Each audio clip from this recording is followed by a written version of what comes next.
War is something you never choose. It's not your choice, but a lot of lives have been changed and people had to learn how to live in new environment with new rules. A lot of moms started to sleep with their kids together. The most scary thing I heard is like, if the rocket will hit our house, it's better for us to be together and to die together. I barely remember 2022, to be honest, because we were so shocked and so mentally not prepared to deal with everyday disaster. And my grandma has been to the concentration camp in Germany. My grandpa has been a part of the armed forces, and it's a part of our family. And we could never imagine things went this way between Russia and Ukraine. You grew up in poverty. You then went to go work in fashion. You then met your husband. You quit fashion. You then opened up a restaurant with him. You then divorced your husband. You were then a single mother. You then went through a war. You then fled a war, lived in a country with a complete random stranger, and then started a new business. This was the time when I lost myself. Like, what am I doing here? Can I find friends? Like, what will happen to my country? It was so many questions and no answers. Hey everyone, and welcome back to Millennial Mind. And I have one really quick favour to ask from all of you. If you haven't already, wherever you're watching or listening to this podcast, if you could press the follow and subscribe button, it would really mean the world to me. Thank you so much for supporting me on this journey here. Let's get into it, because I cannot wait for you to see my new studio and my incredible guest today. Alisa, welcome to Millennial Mind. Thank you for inviting me, Shivani. It's a pleasure and an honor for me. Oh, you're so sweet. I saw your story and I just had to interview you. But for people who don't know who you are, can you tell me a little bit about yourself? So my name is Alisa Cooper. I came from Ukraine and I've been living in London for a little bit more than 1 year now. Mm-hmm. I came here with my son because the war which Russia started in Ukraine. And now we have to establish our life here. So I started my own business, which is small now. It's an agency. And try to manage all this life, which is about maintaining your child, a happy childhood, and keep myself sane. It's very difficult, I've heard, for anyone who's a parent. But with everything else, that moving to a different country, you're not knowing anyone, English is your third language, right? And that's correct. What's your first? So my first language, unfortunately, is Russian, because I went to school in early 90s, and we have no choice. So all the schools in my region were Russian-speaking. Wow. Yes, it was Russian-speaking schools, the same as the uni. So it wasn't my choice to be educated in Russian. It was, I think, the legacy of the Soviet Union, where they try to make everyone speak in one Russian language and to make everyone forget their original roots. Wow. And you think that you believe that to be true?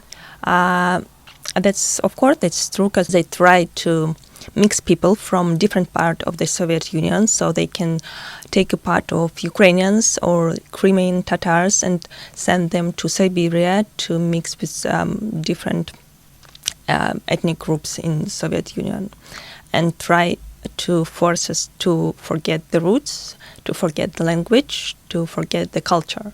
Did you realize that now, or did you feel that growing up? So all Ukrainian literature and history is based on a struggle, and people were struggling a lot for last 400 years.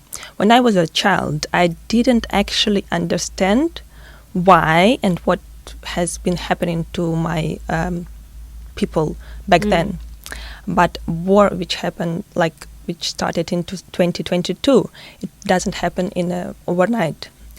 It is a logical way of the Russian policy which has been provided since Soviet Union began. So you felt that growing up? Yes, but mainly I started to understand it in 2014, when the first invasion started in Donbas region. Talk to me about growing up. What was it like growing up in Ukraine? I've been growing up on the eastern part of Ukraine, in a city called Kharkov. Okay. In a really poor family. I would rather say about the poverty, not even the lower class. But when you're a child, you doesn't understand this. You have nice memories. You have lovely parents and friends. So a lot of people which I knew back then never been abroad, never had a international passport to travel. We had extremely unsafe childhood, as I can say from now on, when I'm a mother as well. And we did a lot of things which could be, which are not allowed to do to kids anymore. Like what? So we were able to walk on the streets alone, I think, since we turned 7. Okay. We've been traveling around the neighborhood, which were totally unsafe, with a lot of people doing drugs, a really high crime level as well. And I believe that's a good luck that I managed to grow up through this and still alive. Really? It was that unsafe? True, but when you... Back then in 90s, you didn't actually understand this because everyone lived like this. We have... shortage of the electricity, and the same happens when the Russia attacked our electricity stations this winter. So millions of people stayed with no electricity in winter, and winter in Ukraine is like -20. A lot of people with small kids, no elevators working, no heating, no light, and a lot of, like, they don't have gas stoves, they have electric stoves, so they were not able to cook food for kids. That was happened to Ukraine this winter. And my childhood, it wasn't a war, obviously, but still we have a shortage of electricity, and sometimes we had electricity for like 6 hours per day or 8 hours per day, and you have to do all your errands during this time. Wow. So you grew up in a lot of poverty? That's true. Okay. And then how did you kind of study or go to university? There were a contest for everyone with the main prize as a Milan Fashion Week. And I was deeply into fashion back then at 19 years old. When you don't have internet, you don't have lots of opportunities. The only window to the real big world for me was the glossy magazines. And there were a lot of beautiful ladies wearing different brands. And I was like, oh my God, I want to live a life like this, not the life I'm living right now. That was the only thing I saw. Probably if I saw people who were establishing Apple back then, or Google, or some people from, like, maybe I would rather be in IT industry, but I only saw magazines. I see. So I just won that contest, and Wait, what? How did you win? I was a really fashion geek. When I'm deeply into some theme, I go deep into, like, I want to know everything about it, and I believe that I was the best. So I won this competition and went abroad for the first time to see real fashion, not on the pages of the magazine. With who? By yourself? No, it was actually a TV program with a girl who is now living in Silicon Valley, and she is the founder of this artificial intelligence startup in Silicon Valley. But back then, she was doing a TV program about the fashion. Her name is, I don't know if you need this podcast, her name is Daria Shapovalova. She's also from Ukraine, and she moved to California a few years ago, I believe. Amazing.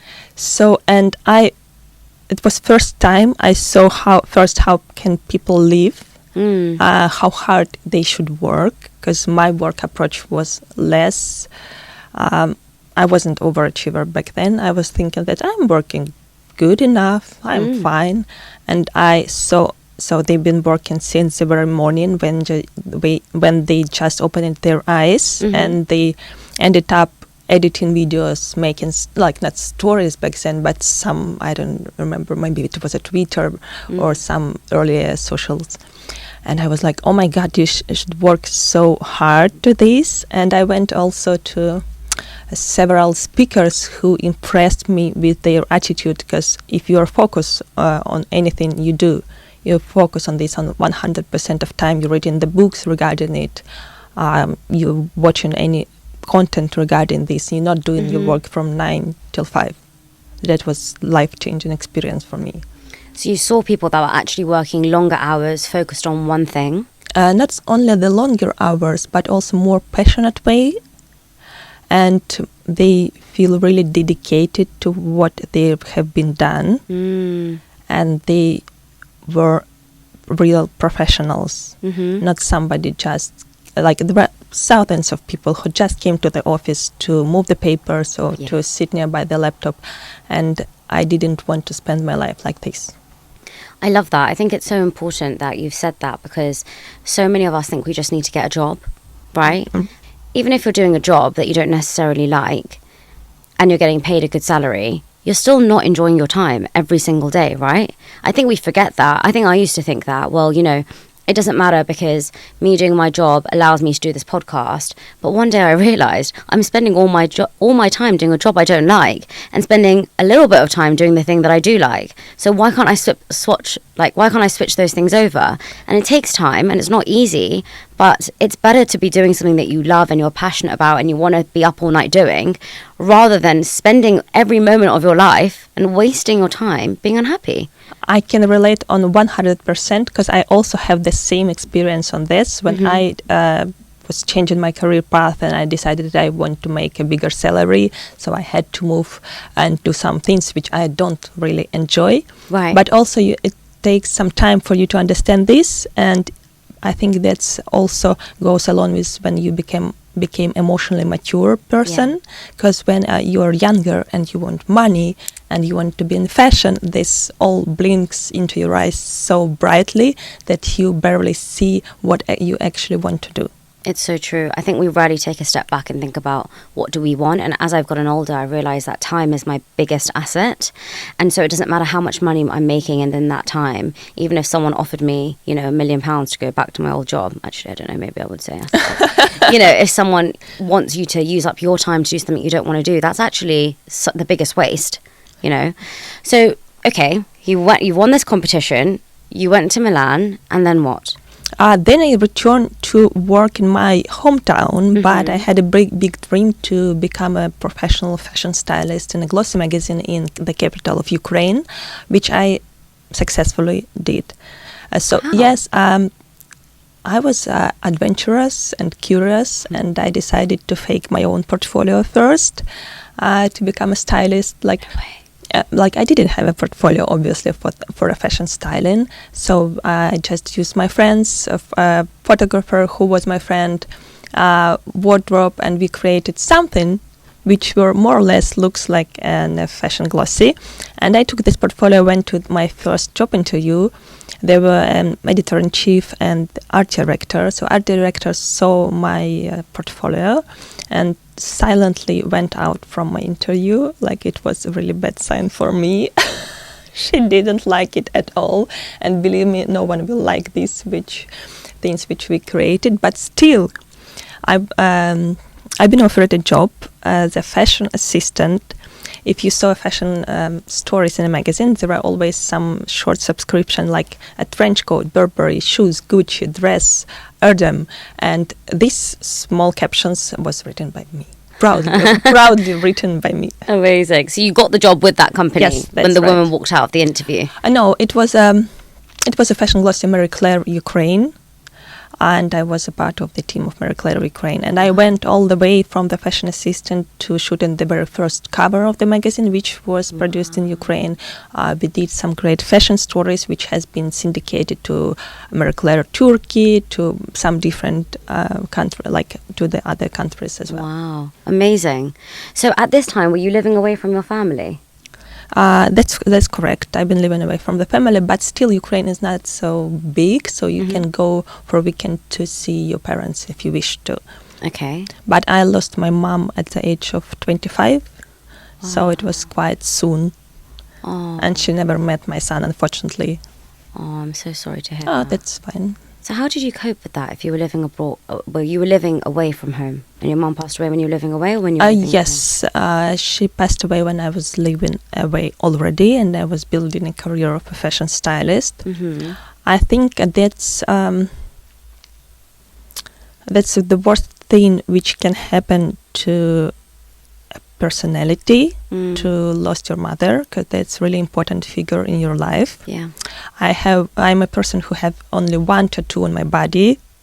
Like, I believe that there are persons who never do tattoos, or some persons who do a lot. When they start it, you cannot stop. So I have only one. I made it more than 10 years ago. Actually, this year is 10 years since my mom passed away, and this is dedicated to my mother. So that's also made me think about my health more carefully and to pay more attention to my lifestyle choices, because I have a small son and I'm really important figure in his life. Of course. And we are here in a country where we have no relatives. We have some friends, but these friends are new to me because we are living here only for a little bit more than a year.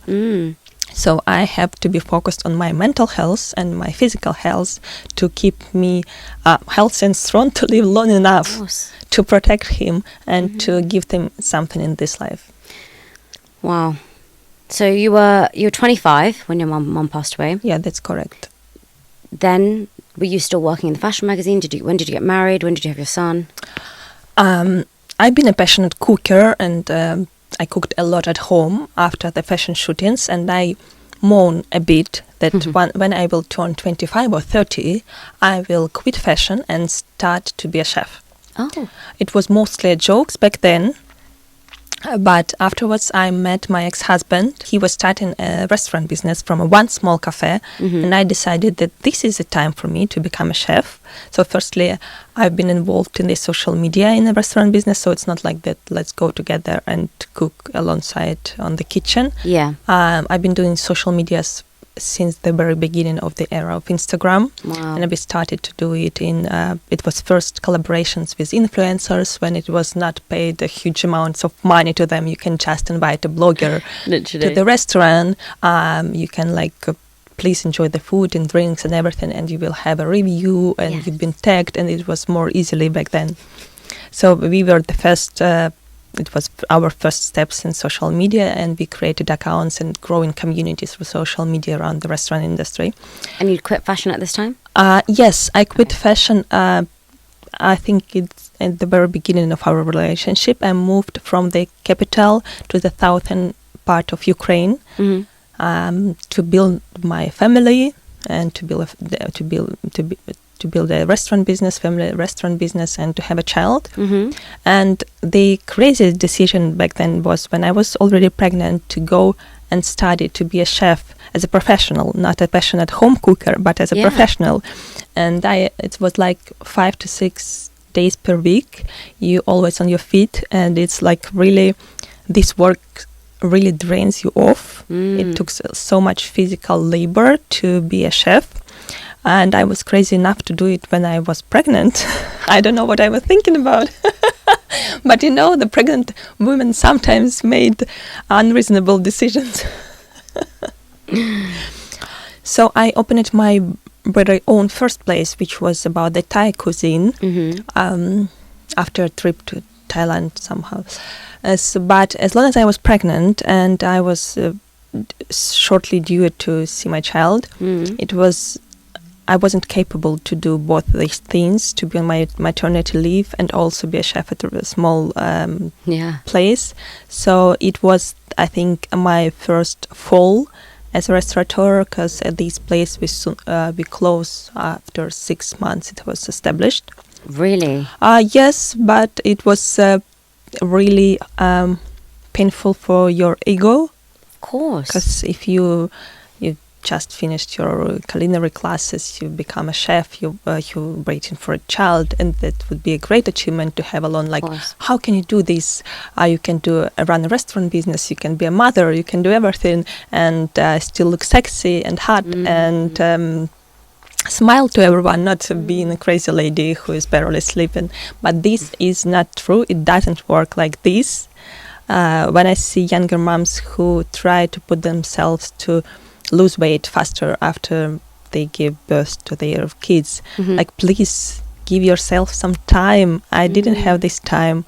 I was obsessed with getting back to shape, with my career, because I spent only 5 months on maternity leave, and in Ukraine it is longer than here.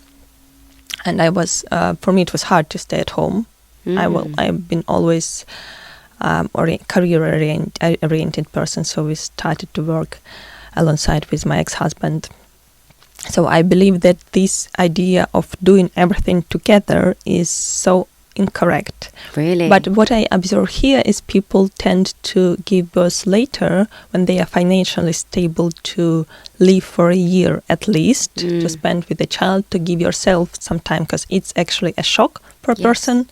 All your lifestyle changed. You've been a young professional before. You earn like generous amount of money to spend, I don't know, on the shoes, Friday nights, I don't know, business taxis, like everything like this. Now you have a child, your cost of living is rising. You are attached to your home, you're attached to the breastfeeding process, and you are no longer have this freedom of doing whatever you want. And this it takes some time to understand this and to accept this idea. I was trying to prove everyone that I can still be the same free person as I was before. But no. So interesting. You know, it's so funny because I think when you're growing up, you are never told having a child is difficult. No one ever talked about it. It was just what everyone does, and everyone gets on with it, and it's lovely and it's amazing and how wonderful to have a family and everything's so picture perfect. It's only now that I'm talking to people within their 30s, and my friends are also going through it, that everyone's telling me it is so difficult to have children. There are so many things you have to think about in terms of you are attached to this baby all the time. And when you're younger, you just think, yeah, well, obviously. But as you're older and you're used to, having your freedom and being able to go to the toilet and being able to have a shower and have a hot cup of tea and just see your friends, I've never realised how much of a drain it can be. Even if you're the most maternal person in the whole world, it's still very difficult.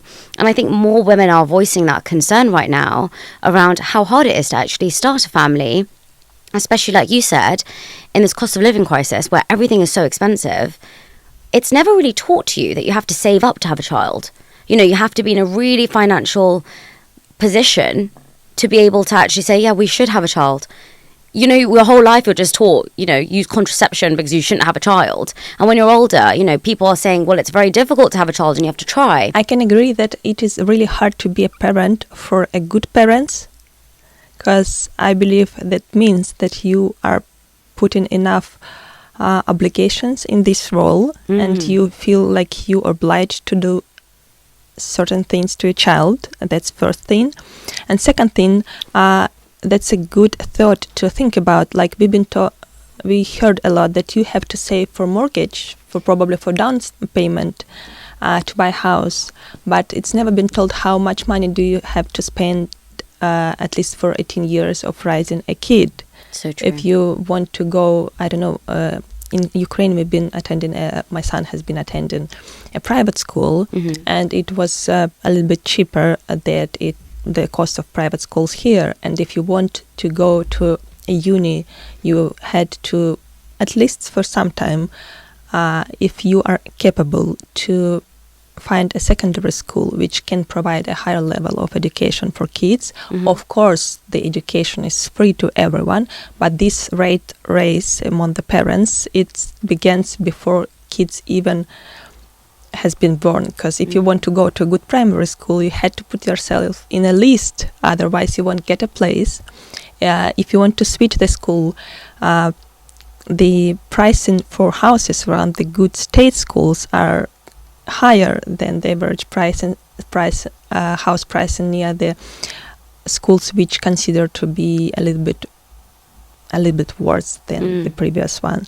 And this all affects your lifestyle. And we were trying to calculate how much money do you have to collect to raise a kid, and this is a generous amount of money, I have to say. I believe that everyone has its own can afford different things, but it is also should be considerable when you're talking about your lifestyle for next 20 years at least, because you have to support your younger student who has to study, and he wouldn't be able to work a lot of hours during his studies. Crazy. So you had your baby? Yes, that's right. And then? So we decided to build a food hall in Kiev. Okay. And we moved back to Kiev. Which is the capital? Yes, which is the capital of Ukraine, to build the very first and huge food market in Kiev as well. Okay. We managed to do this, and we decided to separate. So it was a really hard time for me because I wasn't mentally prepared to be separated with my ex-husband. I wanted my family. I didn't want to grow a son by my own, so I would like him to experience the whole family experience. And I wasn't agree to this. It took us a year and a half to get through divorce. Wow.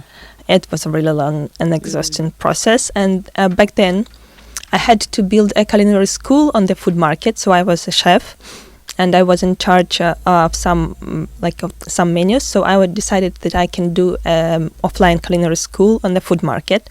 Because of the divorce and separation, this place for school has been given to it was sublet to other restaurant, and COVID started. Okay.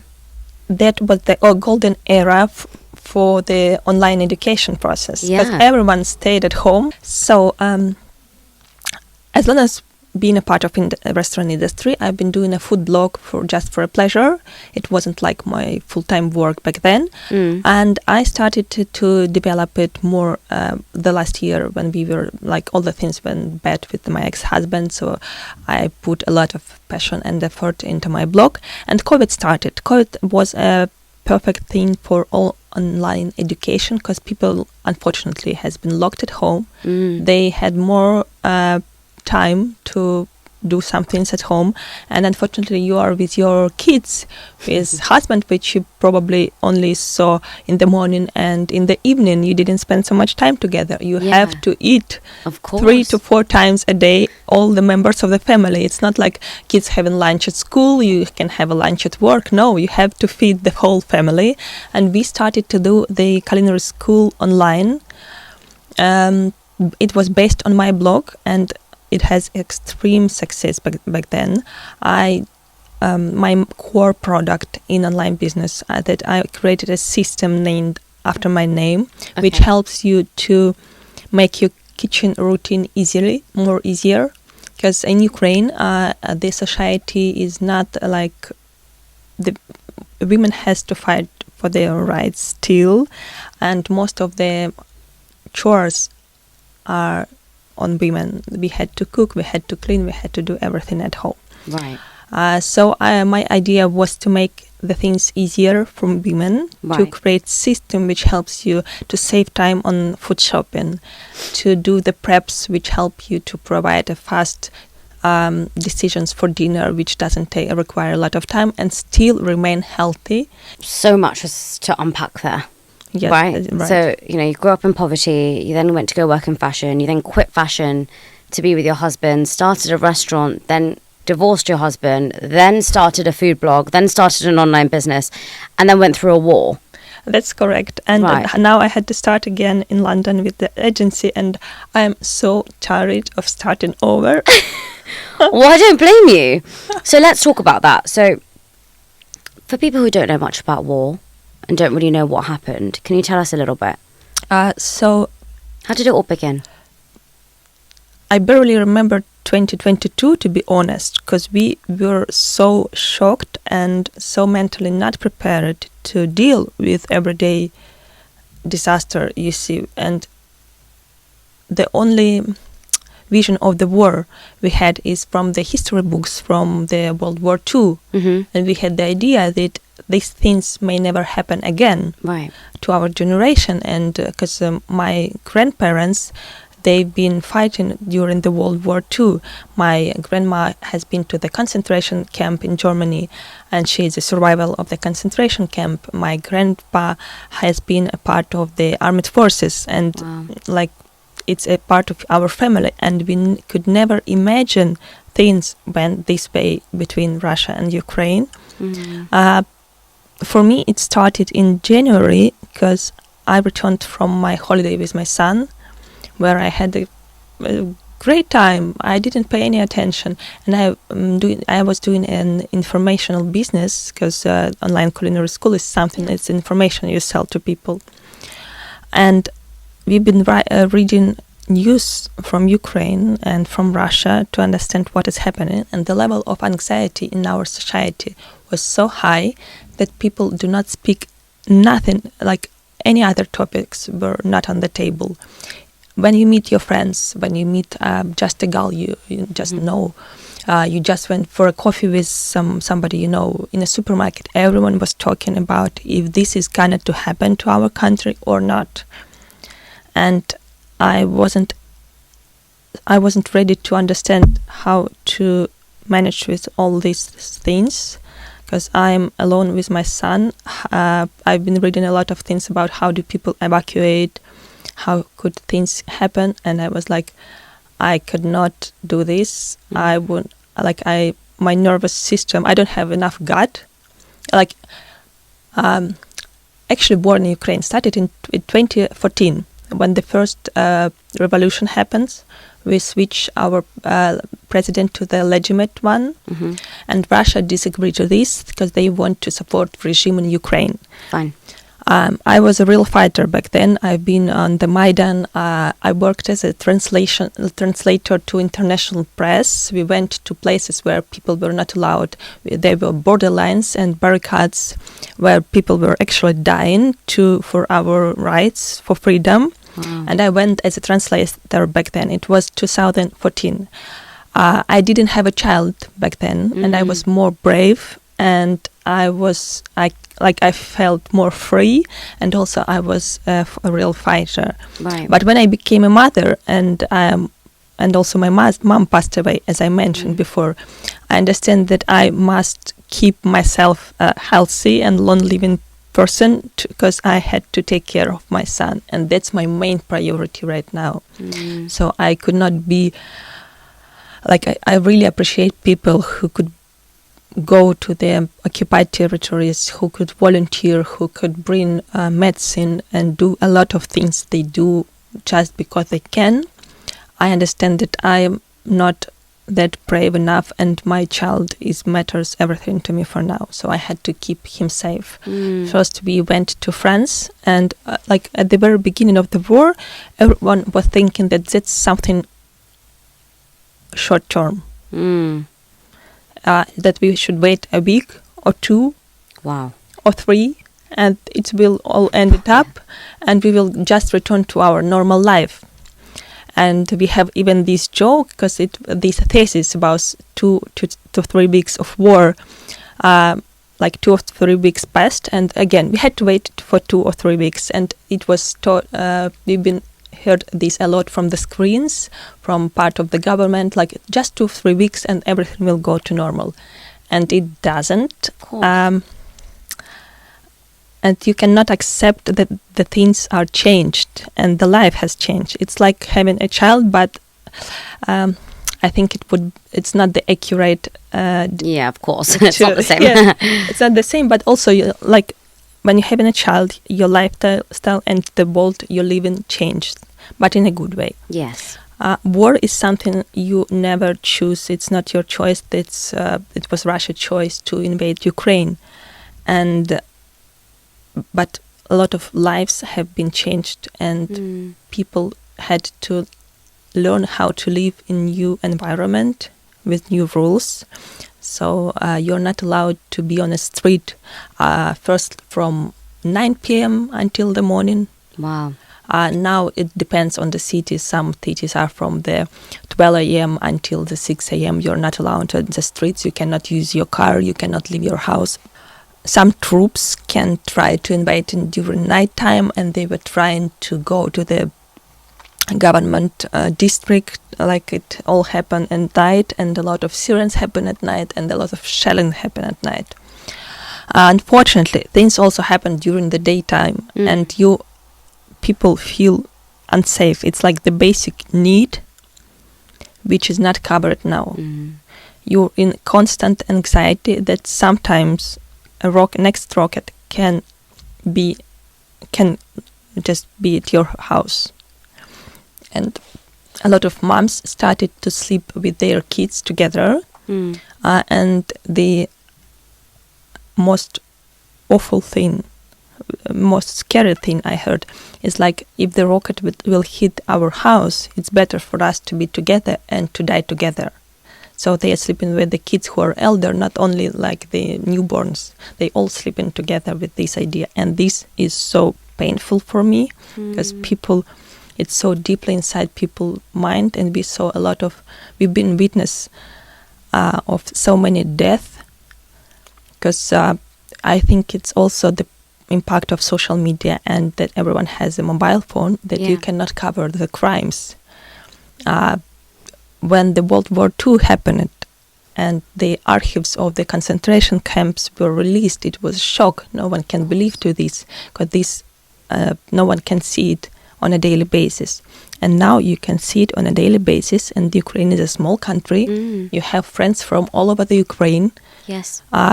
Like it could be a person who was my follower, and she sent me a message, and next day she is gone with her like 2 years girl in Odessa, and you open this chat, you didn't know her in person. Yeah. But it's or it could be your friends, it could be on the street you lived. The borough where I grew up in the eastern part of Ukraine, it is the most damaged part of Kharkiv right now. I saw the house where I grew up, it has no windows at all.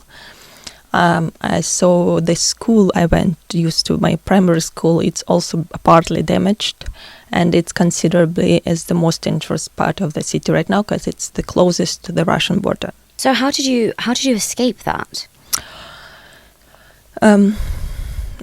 Ukrainians don't need a visa just to travel to Union, because you can stay as a tourist up to 30 days. And firstly, we stayed in France just to consider if we can return in 2 or 3 weeks back home. Right. I don't know why I choose France. Probably I was thinking that I am a huge fan of the French culture, and maybe I can try to establish my culinary school in France. Like it was like the idea, because I still have to pay for the living in a forced relocation, which was never planned. Where to have all this money? What shall I do? I have my son. He has to go to school, and I had to work, but he wants all my attention, and I cannot give him enough attention because I'm deeply into the news. My stepfather, he stays my mom passed away, and I have her husband I named him as a dad, and he stays in Kharkiv, which is on the eastern part. Like it was so crazy time. I really literally barely remember to 2022. It's been ups and downs. I made the Cook Ukrainian course to raise donations for Ukraine. It was my firstly made course in English. I can barely move my tongue inside my mouth. I forgot all English, all English words, but we gathered some decent amount of money to donate to 2 funds in Ukraine. I did a voluntary dinner here for 40 people by my own. Wow. 8 dishes, 40 people. It's like running a marathon, but Crazy. in kitchen, yes. And after accomplish and find a flat to live here, to sign up the rent, after accomplish all this race, I was like, now I can go into depression, and I went to depression for like an episode of depression for 3-4 months. It was like hardest part of my life. I'd never been there before. So we stayed in France, and I was thinking probably I can do something with the kitchen here. But French culture is so authentic. They do not accept nothing apart from their own cuisine. Right. They tend to spend a lot of time on the supermarket. They can chat a lot. They can spend 2 hours per dinner. It's a part of the culture. Yes. And as I told before, my core product was a system which helps you to do the preps, to cook faster. It's not like the part Doesn't align, yeah. And I was thinking I know English, and probably what I heard about the British culture, food culture, maybe my product will be more useful here, so I should go to London. And there were a humanitarian program opened by the British government named the Homes for Ukraine. Mm-hmm. And I found people who now I consider as a part of my family here. It was a girl, Olivia. Hi. So I never thought that I would be blessed enough to have her in my life, because she let us to live at her place in London. Wow. With my son, yes, because I didn't understand what is happening, how to do the documents. Oh my God. Should I go to school, or we can go back, or should we just wait for 1 month and go back home? Like, what shall I do? And she opened her house to complete strangers. We never meet in personal before. We met through internet, the site which has no verification, so I could be a scammer, or she could be a human trader.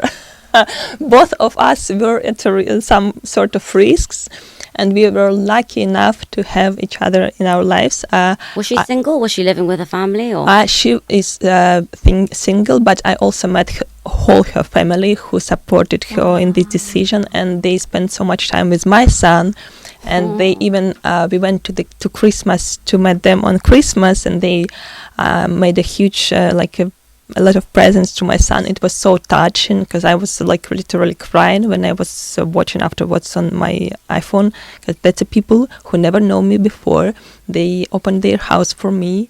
They pay so much attention to my little one who doesn't have nobody in this country apart of me, and he was so happy. And they also choose the presents which he really likes. So sweet. It was How so old was she? Olivia was 28 back then. Yes. You're joking. And I would say that I don't think that I was so good at my 28s, and I don't think, she taught me a lot how to be kind to people and how to support people. It was a good lesson for me. What an amazing woman. Yes, she's incredible person, and I admire her so much. So you lived at her house with her? Yes, we lived here. And so you went to live with Olivia. Did you have a job at this point? I still was running my online cooking school in Ukraine. Got it. I was trying to establish, I was thinking, should I start the same in English here, or maybe I can run it remotely from Ukraine. My main goal was to keep my team together. Got it. Because people had to receive salaries, I had to pay taxes, I had to, my obligations was not only laying about my son, but as an entrepreneur, I carry this. I had to be the proper employment for the people who believes in me and who works along with me. So I know that a lot of businesses has been closed. Some people didn't receive their salaries because the rule of law, when the war happens, it's like the most force majeure thing which can happen to you ever, and a lot of contracts not working, everything not working. It's complete chaos. So my main goal was to keep my team together. And my God. Yes, and I was thinking, what shall I do? Should I rent here, or maybe it will soon come to an end and I can return and keep going with my own business? It's not the decision you can make in a day. It's not. Yes. And, just listening to your story, if I just recap really quickly, you grew up in poverty. You then went to go work in fashion. Then quit your dream fashion job because you met your husband. But this also was my decision. Yes, of course. No, he didn't force you. Yes. But I'm saying that you worked really hard in the fashion industry. Yes, you then met your husband. You quit fashion. You then opened up a restaurant with him. You then divorced your husband. You were then a single mother. You then went through a war. You then fled a war, lived in a country with a complete random stranger, and then started a new business. But you mentioned something around, for months and months you held it all in. And then you said when you came here, then you just allowed yourself to be in depression. Yes, it's true. Talk me through that. So I was so gathered together. So I had to keep my team. I had to make the donations. We did this Cook Ukrainian thing to pay the salary to people as well. Some volunteer work. We also made some refugee project before when... I forgot to mention this. That's important to say. So when the war started and everything was in chaos, there were a lot of people offering help, and a lot of people needs help. So we made the Tinder for refugees. As my team was working, manually connected people from different countries with people who live in Ukraine, if they need to spend a day or night somewhere, or they need some food, or they need a doctor. So before it all was established on a government level, so it took some time from the different countries. We made this manually before the very beginning of the war. And also we sent when it all started, we sent a lot of materials through Facebook and Instagram account to Russia audience to show them what happens, because the propaganda TV, they didn't show what happened in Ukraine, and we were targeting the audience at the very beginning of the war, specifically in Russia, to show them what happened, that it's all like a fake war. We never asked Russia to invade us, which was told to Russian people. And I spent like my marketing budget on the school because I want to stop this. I truly believed that I can stop the war if I send these target ads to people in Russia. So it was my thought back then. That's so sweet. Did it help? No. Just a waste of time. But I have no questions to me. I did what I can do back then. Yes. What you thought was right, and also what you could actually try and control, right? And do what you could do to help. It's really tough right now, I'm sure, to still see people suffering and still see people, you know, that you've grown up with, I guess, go through such a difficult time. How did you come out of that depression? How do you cope now when you think of terrible things? So I don't know how this happens to me, but I a deeply empathetic person, and when you witness a lot of crimes happening through the screen, you like implement it on yourself. It's not, as long as I've been here for like a long time, when I see women which been raped in Ukraine, people have been tortured, you are so shocked, and it's like your mind works like it happens to your people, so it may happen to you. So I didn't even I didn't want to talk to men back then, because I felt like they can be dangerous. That was like a piece of trauma I received. I think that's a trauma of witness when you are so deeply inside the situation. So, and it makes me so I was like running a marathon with all these volunteer projects, a refugee project, dinner, finding a flat to rent, cope with all the new stuff, like how to throw out the garbage, how to pay your bills, how to sign up the rent, finding a school. When I accomplished all this, I decided now I can live and die.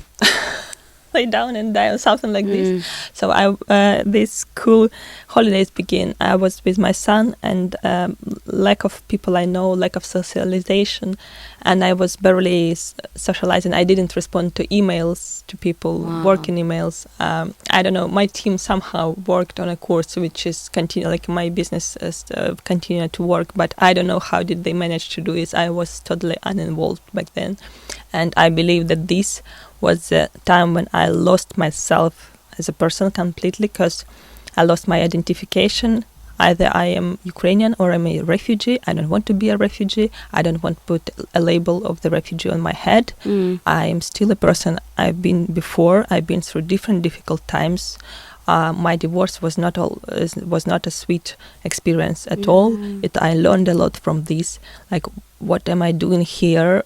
Can I find friends? Like, what will happen to my country? Yeah. It was so many questions and no answers. And how did you overcome that? I think so difficult. It's difficult when you're so stressed out. I mean, just dealing with one of those things in isolation is crazy. That's true. So dealing with all of them in tandem, and then, you know, balancing motherhood and coming to a new country and figuring yourself out and your business and everything. How did you come out of that depression? I believe that you never know how many kids saved their lives of their parents, and because there is a small person who requires your attention, and whenever can you do this or you cannot, he wants to eat, he wants your attention, he needs to speak to. And first, I barely managed all these routines, but somehow, step by step, with support of I've been to the well-being center, mental well-being center here in NHS, and I had the support from my therapist in Ukraine. We work online. Somehow, step by step, I managed to go back on feet, but still I remain emotionally unstable, I believe, for half a year, up until the January. And I forced myself to be less involved in what happened in Ukraine, because my main goal is to raise a small Ukrainian boy I have with me. Yes. Focusing on what you can control rather than trying to save the world. That's right. What was your biggest lesson? My biggest lesson is you can never underestimate the power of women who can launch and run a successful project when the whole country collapses into war. Yeah, it's crazy. That's correct. We have so much power within us, don't we? And I think often when we go through difficult times, we question it. I question it all the time.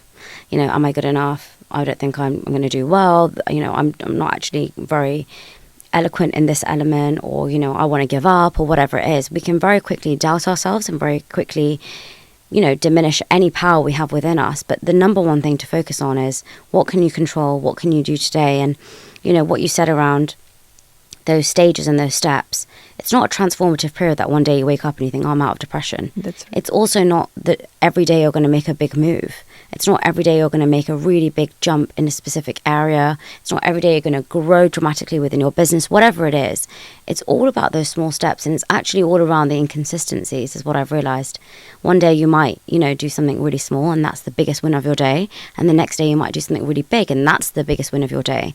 It doesn't have to be consistent in terms of the growth or the segment every day. Yes. And I think that you have to appreciate things, even if they sound silly. Like there could be your friend who, I had a new top role in my corporate career, and I managed to get up from the bed and wash my hair. Yeah. And this is both equally important thing in somebody's life, even if it may seem from the side like, what, you wash your hair, that's your obligation. But sometimes you never know what people are running through at the very same moment. If you had to give one message to people who are listening and watching this today around what they could do to help, or your biggest lesson from this whole experience, what would it be? I want you to believe in yourself the way you believe in your kids. Like you are the biggest fan of your kids. Always you support them. You can do anything to them. And I want you to treat your inner child the same way you treat your real child. I love that.